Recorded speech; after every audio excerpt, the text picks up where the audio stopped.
नमस्ते सबैजनालाई र आज फेरि हामी यहाँ नयाँ भिडियो लिएर आउँदैछौँ र आज चाहिँ दिन एकदमै राम्रो छ। वेदर एकदमै प्लेजेन्ट।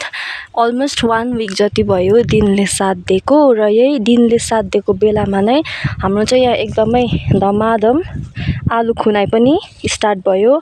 मम्मीले यहाँनिर आलु खन्नु हुँदैछ र योपालिको आलु हाम्रो उब्जनी यस्तो भएको छ। र मम्मी पोहोरको भन्दा कतिको छ आलु योपालि? पोहोरको भन्दा योपालि निकै फलाइ राम्रै छ आलुको। टाइममा पानी हाल्यौँ। योपालि चाहिँ एकदमै राम्रो छ। फेरि के भयो भन्दा योपालि किराले पनि एउटा खाएको छैन आलु। योपालि चाहिँ हामीले त्यो युरियाहरू भयो अन्त फाल्टो हार्मफुल पेस्टिसाइड्सहरू केही बारीमा नलगाई खालि इन्डिया ग्रो कम्पनीको भुवस्त्र मात्रै छरेर चाहिँ आलु यतिको फलायौँ हो। र एकदमै राम्रो छ योपालिको आलु। यो चाहिँ चुर आलु पनि त्यस्तो बेसी निस्केन योपालि।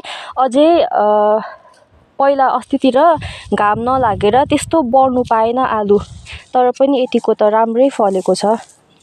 र आज चाहिँ हाम्रो 5 दिन बाद आलु खुनेर पनि सकिसक्यो। यो तल्लो गरा पनि एकदम सबै कम्प्लिट भयो र यो माथिल्लो गरामा चाहिँ आधी खाली रोप्नु भएको थियो यहाँनिर। आधीमा चाहिँ मटर लगाएको छ र यो आधी पनि आज चाहिँ सक्यो। र आज चाहिँ हाम्रो अन्तिम दिन थियो आलु खुनाइको र तपाईहरुले यहाँ हेर्नु सक्नुहुन्छ कि एक बोरा आलुले चाहिँ हाम्रो योपालि यति फलेको छ। यहाँनिर चुर आलु यहाँनिर पनि छ। चुरै हो, चुर भन्दा पनि त्यस्तो सानो पनि छैन, तर कति चाहिँ अब खुन्दाखेरि काट्यो हो, त्यसले गर्दा चाहिँ तिनीहरूलाई चाहिँ अलग्गै नै राखेको छु हामीले। र यहाँनिर आज चाहिँ यो हाम्रो फाइनल हो आलुको पनि। अन्त तपाईहरुलाई के कस्तो लाग्छ है यो भ्लग हेरेर कमेन्टहरू गरिदिनुस् होला। र यो भ्लग चाहिँ हामी यतिमै एन्ड गर्छु। हुन्छ, धन्यवाद सबैजनालाई।